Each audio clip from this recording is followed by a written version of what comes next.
Ես տեսնում եմ, որ Սփյուռքի մասին իմ ունեցած ելույթների շարքը չի դադարում ալեկոծել հանդիմության եւ Սփյուռքյան հանդիմության մտքերը, ու դա շատ լավ է, որովհետեւ նպատակը հենց դա էր։ Եվ եթե ձեզ թվում է, թե այդ ելույթը ունենալուց առաջ ես մտածել եմ 3 կամ 4 րոպե,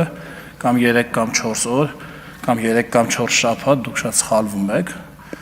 Այդ ելույթում ամեն մի բառը չափված, կշռված է, ինչպես մեզ սովորեցրել են իրավաբանական ֆակուլտետում, Աղազինյան, ամեն բառը նշանակություն ունի, եւ եթե ձեր գործընկերն է ուշադիր լսեր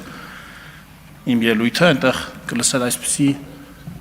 ձևակերպում, Սփյուռքը չունի հստակ քաշային կատեգորիա, ոչ թե չունի քաշային կատեգորիա, այլ չունի հստակ քաշային կատեգորիա։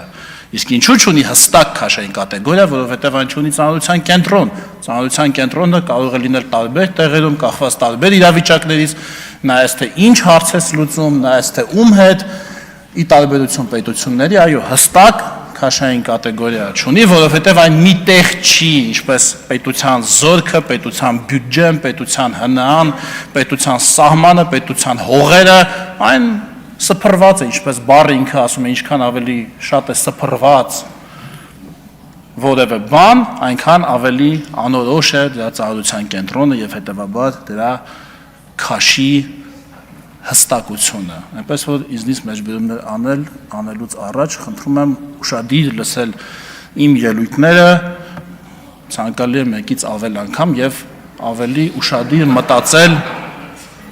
դրանց նպատակի մասին։ Շատ դժվար է